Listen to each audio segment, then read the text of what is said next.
Hello, fellow bibliophiles. My name is Anna, and welcome to Calavera Books.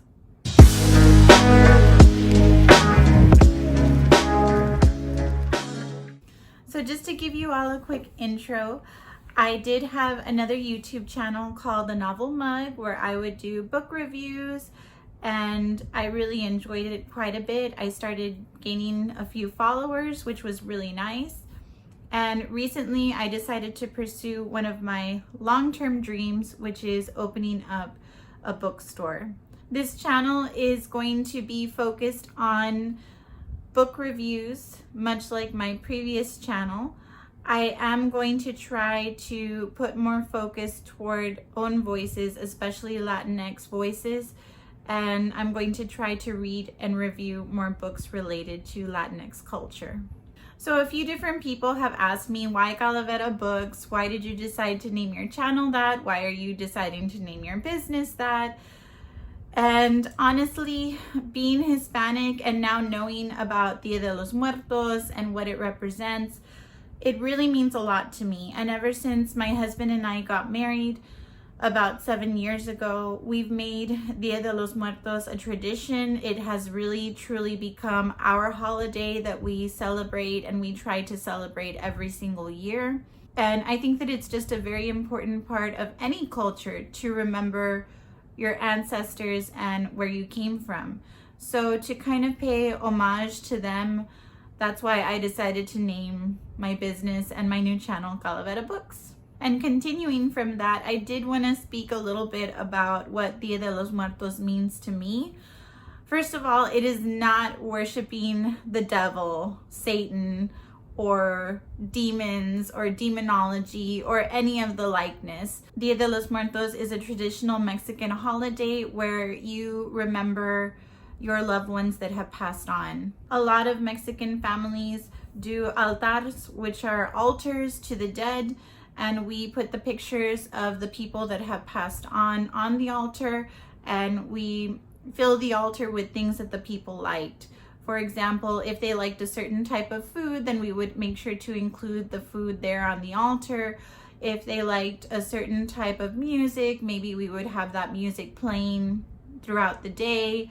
Just basically anything that represents the people that have passed on. Dia de los Muertos is a day where a lot of people also go to the cemeteries. They take their loved ones' flowers. They spend the day going and cleaning the graves and making sure that their loved ones are not forgotten. So it's really a beautiful day in the Mexican culture.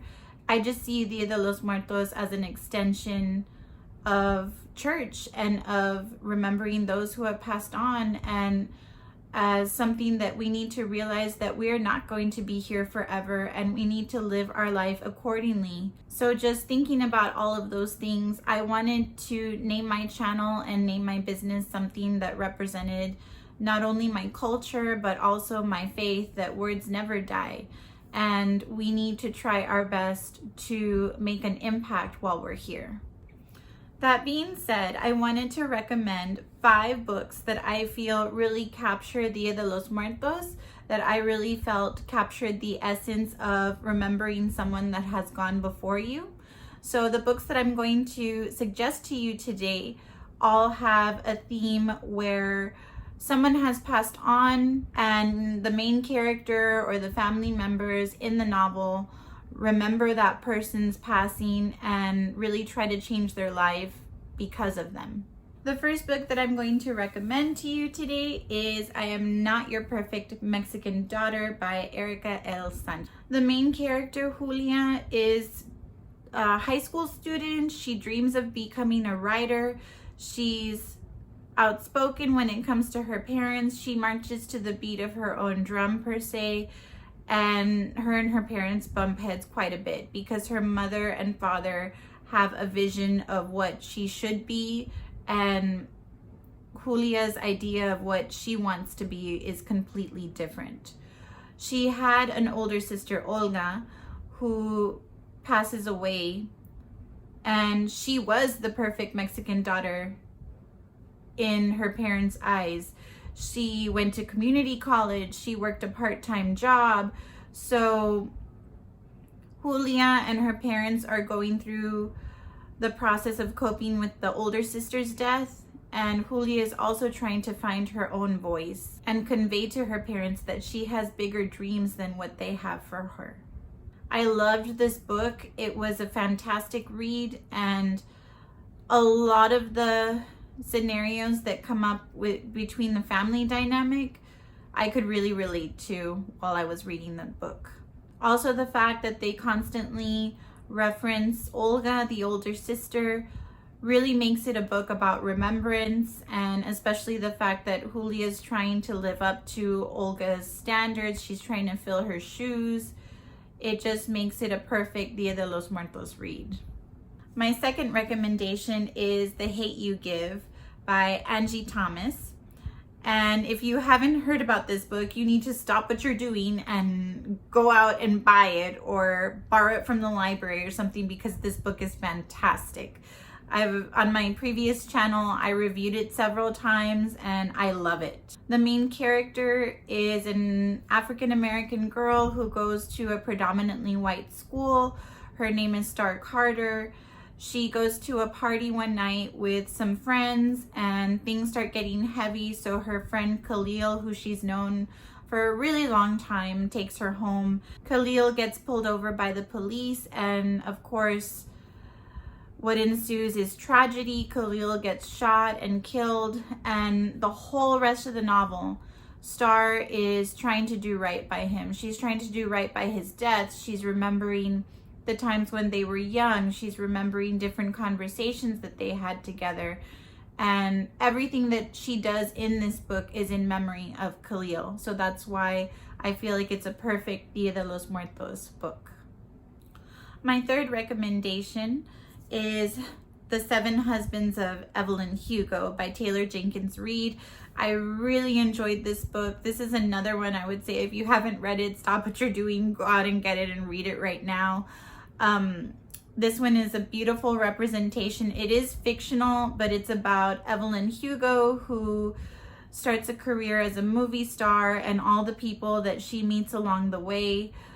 And the reason why it's about, in my opinion, about remembrance is because she's telling the story when she's already older. In the book, Evelyn Hugo is supposed to be this very reclusive movie star that has never given a personal interview to anyone before. So that's what the book is about. She's being interviewed by an up-and-coming journalist, and she's recounting all of her times in Hollywood, all of her different husbands and lovers that she's had. And of course, since it takes place in the past, a lot of the people that she's referencing have already passed away. So that's why I feel like this book is another great representation of Dia de los Muertos. My fourth recommendation is Dancing at the Pity Party by Tyler Fetter. This one is a graphic novel. It's a very quick read, but it's very impactful because it's about a young girl in college dealing with her mom having cancer. And it goes through all the stages of grief. It goes from her mom just being sick and them thinking that she's gonna get better to her realizing that she's not. And of course, everything that goes along with it. What I liked a lot about this graphic novel was the way that she represented her mother so beautifully. And I just think it's a beautiful representation of remembering someone who has passed on. And my last recommendation for Dia de los Muertos, or remembering people that have passed on, is A Man Called Uwe by Frederick Backman.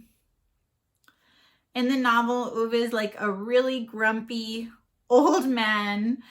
He is one of those stickler people that wants to stick to his schedule. He wants things done his way, at his time, in his fashion.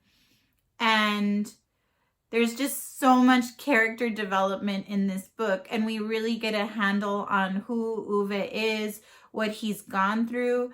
And I really don't want to give too much of the plot away because I really hope that you'll pick this up and enjoy it as much as I did. But I will just tell you that it is about loss. It is about remembering loved ones. And in a sense, it is about changing who you are and changing your character for the better because of people that have passed on before us. This is one of my favorite books of all time. I think it's beautifully written and it makes me cry every single time that I read it. So I hope that you will pick this one up if you have not already, and if you do, I hope you will enjoy it as much as I do. So those are my 5 recommendations for Dia de los Muertos. I really hope that you all enjoyed this video. Please let me know down in the comments if you've ever celebrated Dia de los Muertos, what your customs are, what you like to do, maybe someone that's passed on that you would like to pay tribute to. Leave me a comment down below and let me know. If you enjoyed this video, please like, subscribe, and share. Again, thank you so much for watching, and I hope to see you soon. Take care, and I'll see you next time. Bye!